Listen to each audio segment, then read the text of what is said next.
바울 사도가 오늘 빌립보서를 기록했습니다.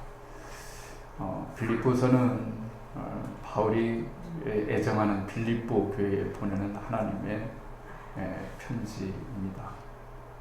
인생을 살다 보면 애정이 가는 일이 있고 애정이 가는 사람들이 있기 바랍니다. 바울은 많은 고난을 겪었습니다. 그런데 여러 교회를 세웠죠. 많은 교회를 세웠습니다. 바울이 굉장히 힘들어하는 교회도 있었지만 또 위로와 격려가 힘이 되는 교회가 있었으니 그 교회가 바로 빌립보 교회라고 말을 할 수가 있습니다. 빌립보서를 쓸 때 바울은 감옥에 있었습니다. 감옥에 있었습니다. 그런데 그는 감옥에서도 진정한 기쁨과 행복을 평강을 누리고 있었습니다. 그 이유는 오늘 본문에 기록되어 있습니다. 빌립보는 유럽의 첫 관문지입니다.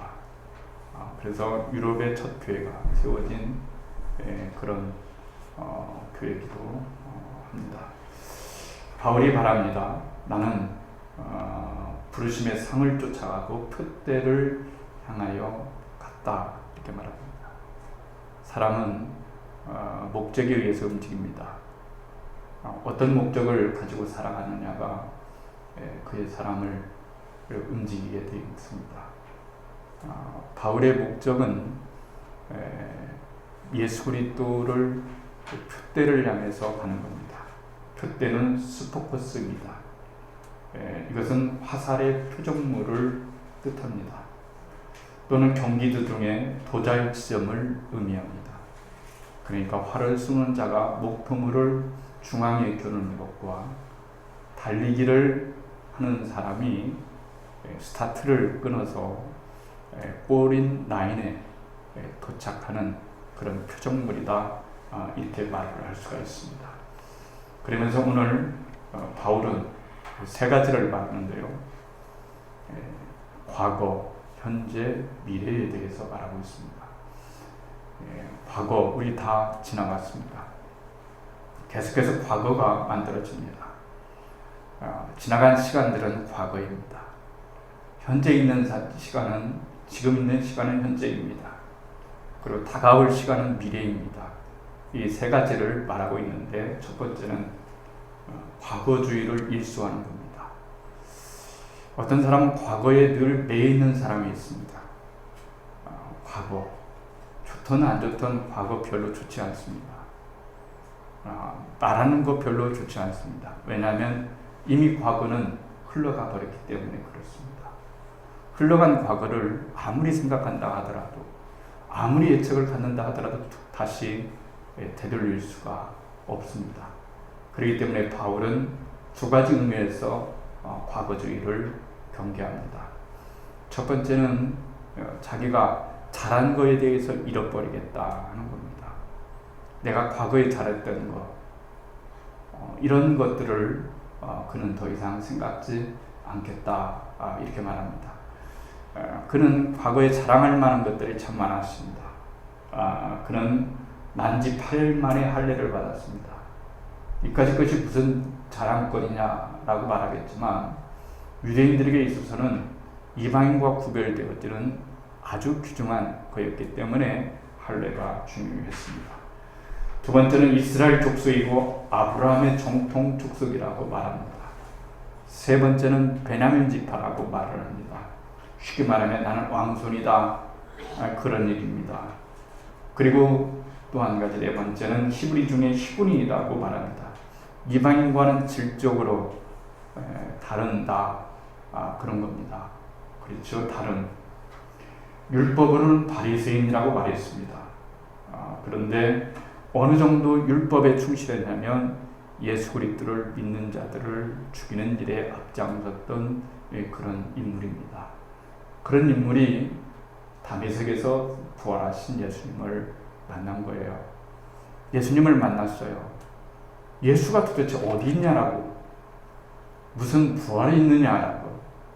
그리고 무슨 예수가 하나님의 아들이냐고 이렇게 조롱하고 핍박했던 바울이 아시는 것처럼 그날도 다메섹 장성에 예수 믿는 자들을 잡아 죽이려고 갔을 때에 그는 정오의 빛보다 더 밝은 빛 속에서 한 음성을 듣고 쓰러집니다. 바울아 바울아 왜 네가 나를 핍박하느냐? 주님 누구십니까? 나는 내가 핍박하는 예수다 하면서 그의 일생이 바뀝니다. 되전환을 하게 됩니다. 터닝 포인트가 되면 어마어마한 역사가 바뀝니다. 바울이 기독교에 없었다면 기독교는 지금까지 이렇게 크게 발전하지를 못했습니다. 바울이 기독교에 끼친 영향은 어마어마합니다. 바울은 바로 나는 과거의 모든 것들을 다 떨쳐버린다 라고 하는 것입니다. 그러면서 이렇게 말합니다. 내가 이미 얻었다함도 아니요 온전히 이루었다함도 아니다. 오직 한 일, 뒤에 있는 것은 잊어버리고 뒤에 있는 것은 잃어버리고 잊어버리고 그럽니다. 잊어버리는 거 중요합니다. 나이가 들면 깜빡깜빡합니다. 금방 얘기해놓고 잊어버립니다. 때로는 걱정이 됩니다. 내가 왜 이렇게 건망증이 있나 걱정이 되지만 사실 인간은 망각의 존재입니다. 사실 망각을 잘해야 됩니다. 제가 결혼해서 이제 30년을 됐습니다. 목회도 30년, 결혼한 지도 30년 됐습니다. 저는 잃어버렸는데 아내는 잃어버리지 않은 일들이 많습니다. 깜짝깜짝 놀랍니다. 어떻게 그런 일을 기억하고 있나? 제 입장에서는 좀 잊어졌으면 참 좋겠는데 안 잊어지는 일이 있단 말입니다. 그런데 성경은 그 일이 좋든지 안 좋든지 뒤의 것은 지나간 것은 잃어버리라 이렇게 말합니다. 바울이 한참 바리새인으로 있을 때 그는 유대인 중에 유대인이고 핍박하는 자였습니다. 예수 예자만 나와도 피가 거꾸로 흐르는 사람이었습니다. 그날도 많은 사람들이 스데반을 죽이려고 돌을 들었습니다. 이 사람을 살려야 될지 죽어야 될지 누가 중인서시오 그랬을 때 바울은 너무 화가 나서 그 입에서 예수의 이해가 나오기 때문에 이 사람을 죽이라. 모든 법적인 책임 문제, 사회적인 책임 문제 내가 다 질 테니까 죽이라 했습니다. 그리고 그의 겉옷을 던져서 중거를 삼았습니다. 세월이 지나서 예수를 믿게 되었습니다. 부활하신 예수님을 만나게 되었습니다. 얼마나 괴로웠을까요? 나 때문에 스데반이 죽었다라고 생각한다면 얼마나 괴로웠겠습니까? 그 과거도 잊어버려야 됩니다. 베드로는 예수님께 말씀했습니다. 다른 사람이 나를 예수님을 부인한다 할지라도 나는 결코 부인하지 않겠습니다. 그러나 주님께서 말씀하셨습니다. 닭이 3번 울기 전에 네가 나를 3번 부인하니라 이렇게 말을 했습니다. 그러나 결국 그는 닭이 울기 전에 3번 부인했습니다. 주님께서 용서해 주셨어요. 갈리 해변가에서 내 양을 먹이고 치라 하면서 용서해 주셨어요. 그런데도 전설에 의하면 베드로는 자기의 스승을 주님을 그렇게 배신한 것에 대해서 닭이 울을 때마다 울음소리를 들을 때마다 가슴을 치면서 통곡했다. 이런 말이 전해옵니다. 바울은 잊으라고 말합니다. 잊어라. 좋은 일도 잊어라. 나쁜 일도 잊어라. 잘한 것도 잊어라. 그게 지나간 일이 별로 중요하지 않다. 그런 거예요. 옛날에 내가 예수를 잘 믿은 거 소용없고 지금 예수를 잘 믿고 앞으로 예수를 잘 믿는 것이 훨씬 더 중요한 일이기 때문에 그렇습니다. 그렇기 때문에 오늘 우리는 1년을 지나오면서 한 해를 지나오면서 좋은 일도 있었고 안 좋은 일도 있었고 기억에 남는 일도 있었지만 그러나 있는 것이 중요합니다. 잊어버려야 됩니다. 성경은 뒤에 있는 것은 잊어버리고 이렇게 말씀하는 거에 여러분 주의를 하셔야만 됩니다. 두 번째는 현재를 경계하는 말입니다. 현재를 내가 이미 얻었다 함도 아니요 이렇게 말합니다. 온전히 이루었다 함도 아니요 라고 이렇게 말을 합니다. 여러분 바울이 얼마나 놀라운 사람입니까? 그는 설교는 잘 못했어요. 어눌했기 때문에 그렇습니다. 그러나 그는 능력 있는 자였습니다. 여러분 그가 기도하면 병든 자가 나았습니다. 죽은 자가 살아났습니다. 많은 교회가 세워졌습니다. 얼마나 자랑스러워할 수 있을까요? 그러나 나는 현재를 자랑치 않는다라고 하는 겁니다. 현재에 너무 집착을 하게 되면 미래를 준비하지 못하기 때문에 그렇습니다. 누가복음에는 이런 말이 나옵니다. 부자에 대한 얘기가 나오죠. 나사로에 대한 이야기가 나오는데 한 부자가 있어 그랬습니다. 자색 옷을 입고 그랬습니다. 자색 옷은 부유한 사람만 입는 것입니다. 고운 베옷을 입고 날마다 호화로이 연락하는데 날마다 잔치를 베풀었어요. 날마다 잔치를 베풀었습니다. 그런데 이 부자에게 빠진 것이 뭘까요? 미래를 준비하지 못했던 거예요. 내세를 준비하지 못했던 거예요. 이 세상에 살아가는 것에 있어서 가장 중요한 초점은 이 세상이 중요한 것은 내세를 준비하는 그런 시간이 되기 때문에 그런 거예요. 그래서 이 시간이 중요한 것입니다. 그래서 자만에 빠지지 않는 겁니다. 낙심할 것도 없습니다. 자만할 것도 없습니다. 하나님께서 우리와 함께 해주시기 때문에 여러분 그런 거예요.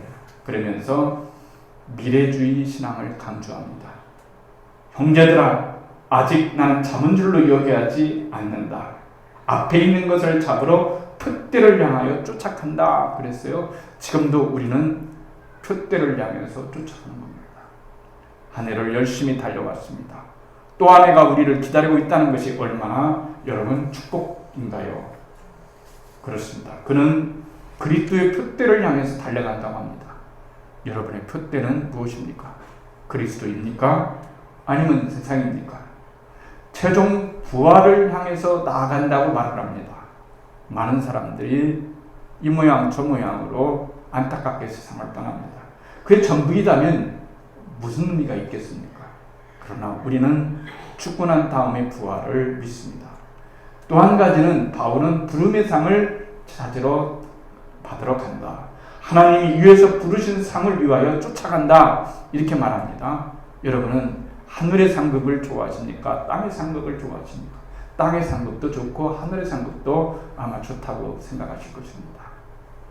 그러나 하늘의 상급은 땅의 상급과는 비교할 수 없는 그런 영광이 우리를 기다리고 있기 때문에 우리가 표대를 향하여 나아가고 부르심의 상을 향하여 달려가는 것이 굉장히 중요합니다. 이 세상에는 우리가 얻은 것이 없겠지만은 얻을 수도 없겠지만은 때로 얻는 것이 없을 수 있을 수 없겠지만은 우리는 부르심의 상을 향하여 달려가는 사람들입니다. 그래서 바울은 미래를 향해서 말아갑니다.